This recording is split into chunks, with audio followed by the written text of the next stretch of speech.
Cool. centered, right? That's a cool move, yeah. Yeah. Where is that? Oh, there it is. F also does that, but I generally just double click because I'm selecting it anyway. Right? Cool. Okay. Now the cube looks short. I'm gonna actually make this window a little bit smaller so I can see it underneath your head for a second. I'm gonna drop this over here. You notice the Unity interface is pretty customizable. You can do what you want with it.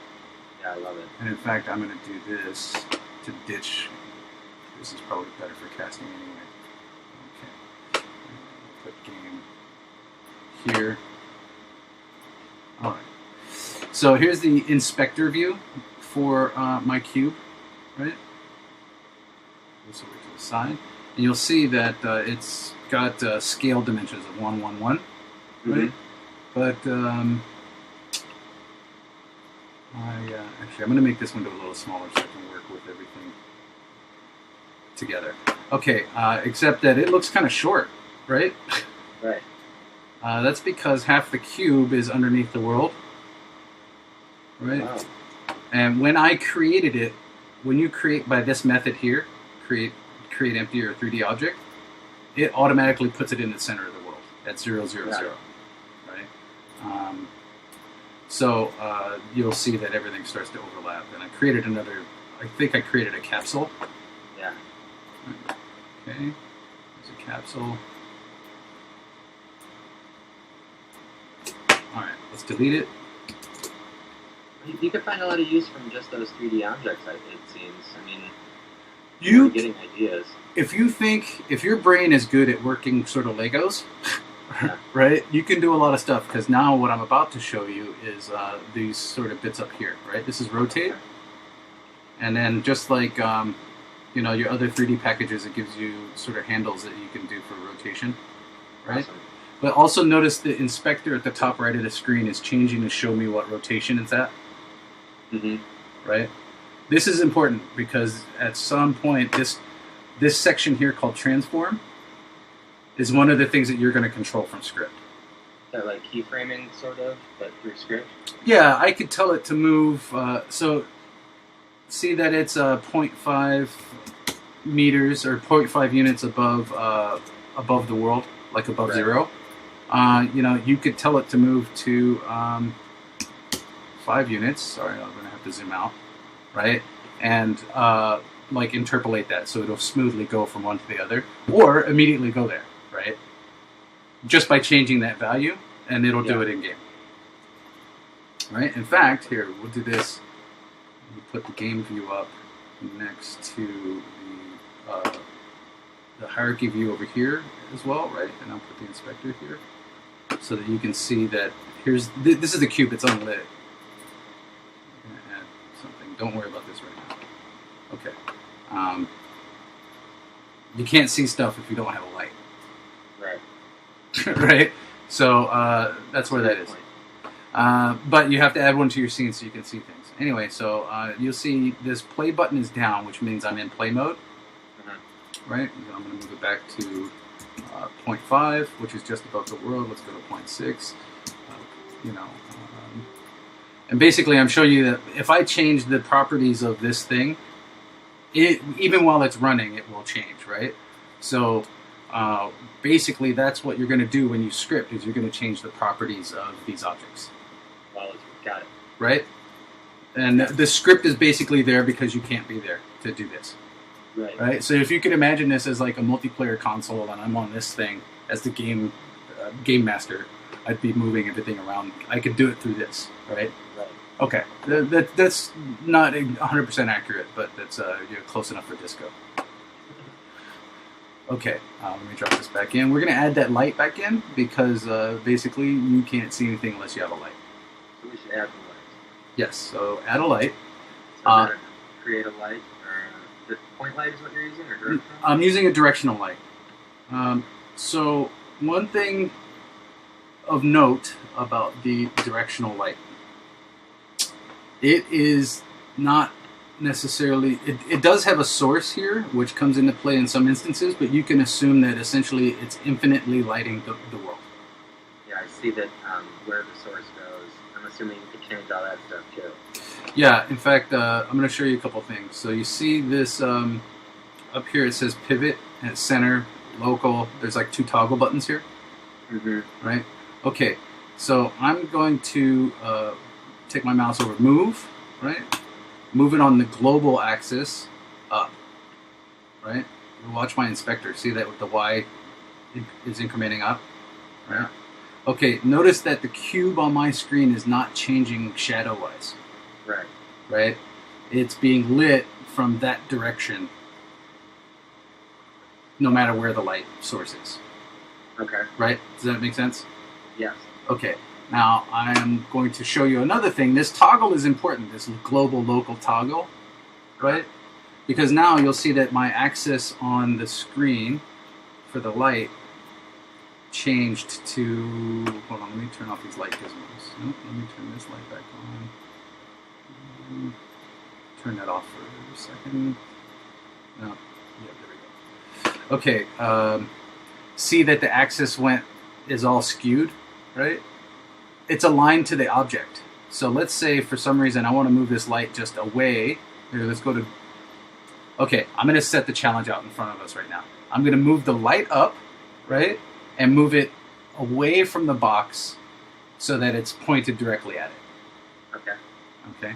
So here, let's move it up so I can visually see that it's, you know, sort of above the box, right? Let's go on this plane, right? And then what I'm going to do is switch this to local, and I just want it to be farther away in direction from the box. Do you see that? Yep. So instead of doing like global, like, oh shit, I need to move it this way and then that way, and then okay, I need to sort of adjust it here. I'm going to move it in relationship to itself, right? So sideways along its own track. Does that make sense? Yeah. Okay. Now I'm going to rotate it on global so that it spins, right? See that? Actually, let's move it down a little bit so I can get both things on screen. Okay. Now I'm going to rotate it on global. Right? See how the shadow changes on the box? What are you using for the hotkey for rotate? Rotate. So these 5 buttons at the top, right? Your sort of navigation buttons is Q for hand, W, Oh, nice. E, R, T. Just across the top. There. Just across the top, right? And so you can actually get pretty quick to it with like move, rotate it, move it again, right? Yeah. Anyway, there we go. So now you've got, let's get this lit this direction again. Also, I can rotate by, see how the green line rotates around it? Mm-hmm. Okay. All right, that's all fine and good. We still don't have a door. Let's get to a door. Okay. I'm going to change this to door. We're going to, I'm going to move a little. Just rename that one. Yep. I'm going to move this to the floor. We're going to zoom in on it. I'm going to make sure everything is at 0. So like I am a stickler for when I first make objects, I want to make them sort of on a grid or at least like in a very, very set reference point, right? So I do like making things at 0, 0, 0, 0 rotation, 0 everything else for multiple reasons, and mostly because once you start to combine objects or do other things, you need that reference to be as static as possible. The 0, 0. Makes it easier to understand. Oh. How long did that take to desync, Matt?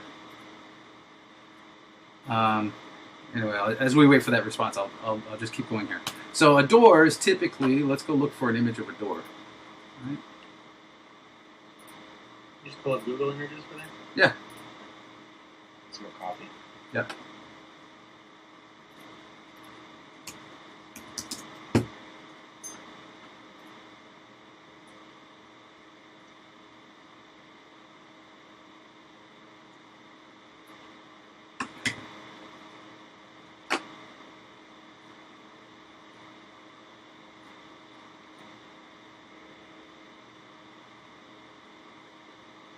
Okay.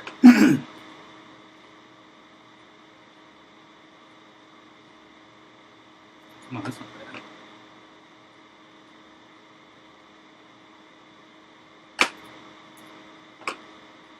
So just to keep talking, I'm searching doors right now, and I'm looking for example doors and seeing. I'm window shopping for, is there one that I like? Is there something that I think makes sense? Is there something that matches my devil? Brian, can you hear me? Yep. So basically, I'm going through the different Google image search categories and seeing if there's a door that I sort of want to glom onto, right? I think the best one, as good as these doors are, actually, is not too bad. Actually, that's pretty good. It's something super generic. Wow, that's artsy. Somebody, although there's a missing stroke here. All right, let's just grab one. And I think we just need something generic. That's not exactly right. But proportions is actually what I was looking. Too, if you wanted to, right? Say what? Could you make one in Photoshop and then maybe use that as an asset too? Yeah, so Matt's saying I need to find an evil door. You're right. I do need to find an evil door, but first I just need a regular door just to get scale reference. So let's look at it. What do you figure? Let's get her just at this door. You know what? I'm going to go back to not clip art door. It's not a bad one. You use a reference of it. Yeah, actually, I want to go to a real door because the thing is most people know whether you. Put that red one. This one here. No, the one it's down like the second row. This one. Third row. Nope, left side. Oh, this one. Yeah. Yeah, that's not bad. It looks a little skinny to me, though, doesn't it? How about this one? No? So what I was looking at is not so much the art, but I'm looking at the proportions of the doors, right? Mm-hmm. And these are sort of really... Like, doors are skinnier than you think they are. Or they're skinnier than I thought they are. Anyway, so that looks like what? Like 1... And I'll do this with my pen. It's like 1 to... Almost 2, 1 to 1.8, right? Would you say that's the ratio about? No, you'd probably make a better call of that than I would. I'll call it 1 to 1.8. So what I'm going to do is use that ratio as my scale reference for the door. 1.8, so it's 1.8 units tall by 1. So we should have a good... TARDIS.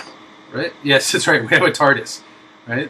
But that should be about the right proportion for the door. The only reason that's important is because I don't want the doors to be the reason that people don't suspend their disbelief, right? I want it to look like a regular old door. It should feel normal. So my only thing now, though, is that it is a TARDIS. It's not a door. We need to make it thinner. Let's go to 0.1 units, and now we have a door.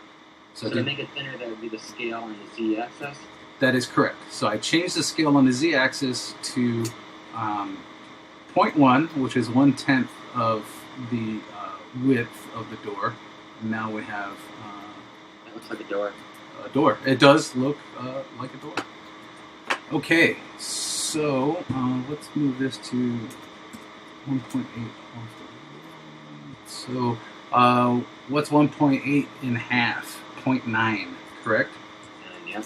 And that'll put us directly on the bottom of the world with 0 overlap. Right? And that was a position change, right? You were trying to put that on the ground. Correct. Correct. Just above the ground. Yes. Actually, it should be exactly on the ground. Okay. Because it's 1.8 units tall.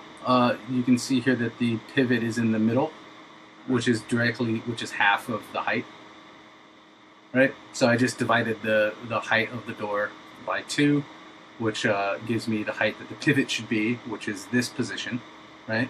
So this position row, right, is the position of where this axis point is.